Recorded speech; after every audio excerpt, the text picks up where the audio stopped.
만성 두드러기의 유형 및 특징. 지금부터 만성 두드러기의 유형과 특징에 대해 알아보자. 만성 두드러기는 다양한 방식으로 나타나는 피부 병변의 출현이 특징인 피부 질환이다. 문제가 생긴 부위에는 일반적으로 발진과 심한 가려움증이 발생한다.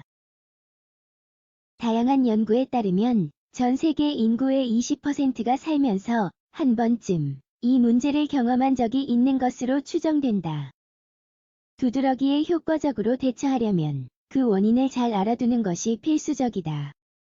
이는 주로 높은 유병률과 임상 양상, 유형, 역학의 불편함 때문이다.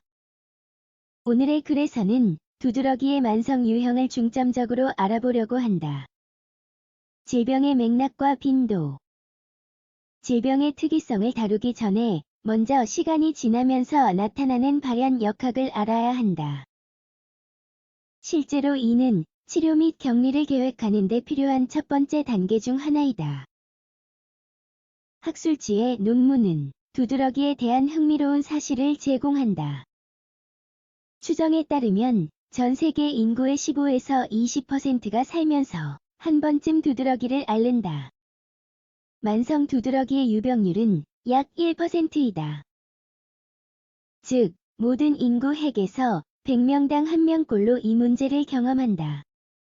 45%의 사례가 독립된 사례로 나타나며 나머지 55%는 피부가 부어오르는 혈관 부종을 동반한다. 이 시점에서 두드러기의 유형에 두 가지 차이가 있다는 점에 유의하자. 증상이 6주까지 이어지면 급성 두드러기이며 6주 이상이면 만성 두드러기이다. 이상하게 보일 수 있지만 80% 사례의 원인에 관해서는 정보가 많지 않다. 만성 두드러기의 유형. 두드러기는 표면적인 특성으로 인해 신체의 무해한 질환으로 보일 수 있다. 하지만 다양한 유형의 만성 두드러기가 환자의 삶의 질을 크게 떨어뜨릴 수 있다. 임상 연구는 만성 두드러기의 영향을 일부 심장 질환과 동일시한다. 에 따르면 다양한 원인은 주로 다음과 같은 과정과 관련이 있다. 자가 면역 반응 일부 약에 대한 불내증 및 과민증. 전염성 과정 음식 알레르기. 만성 두드러기의 범주나 유형에 대한 공식적인 분류는 없으며 국제의료기관에서 이를 확인했다. 하지만 원인 인자에 따라 분류할 수 있으며 가장 일반적인 원인 세 가지는 다음과 같다. 자가 면역 반응. 피부과 연구에서는 이를 가장 흔한 원인이라고 강조한다. 추정에 따르면 사례의 45%가 자가 면역 반응으로 인해 발생하기 때문이다. 신체 자체가 피부 세포를 활성화하여 히스타민 면역계에 관여하는 화합물을 방출하면서 두드러기가 발생한다. 그렇기는 해도 다른 의학 보고서는 이 메커니즘의 전반적인 무지를 강조한다. 면역계의 매개 항체를 활성화하는 유발 요인이 아직 완전히 밝혀지지 않았기 때문이다. 사례의 약 15%는 자가 면역성 갑상샘염과 같은 갑상샘과 관련된 질환이 있다. 감염으로 인한 만성 두드러기. 일부 전염성 과정과 바이러스 인자, 박테리아 및 균은 만성 두드러기의 발병을 촉진할 수 있다. 그중 일부는 다음과 같다. A형 간염 바이러스 및 B형 간염 바이러스 연쇄상 구균 침입 결핵균. 전 세계 대부분의 결핵 사례를 유발하는 박테리아 단순 포진 바이러스. 인간의 위장 상피에 서식하는 균인 헬리코박터 파일로리 감염 사례를 특별히 언급해 보려고 한다. 헬리코박터 파일로리 감염은 이러한 병리 과정과 관련이 있는 것으로 보인다.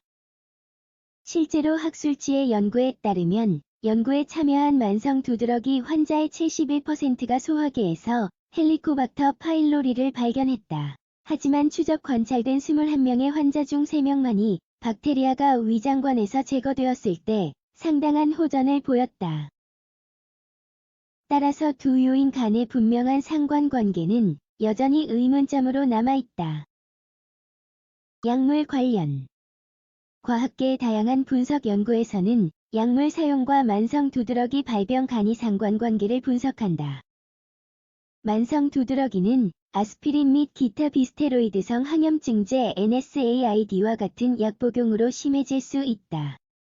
다양한 만성 두드러기의 치료 2015년에 게재된 보고서에는 만성 두드러기에 가장 효과적인 일부 치료법이 포함되어 있다.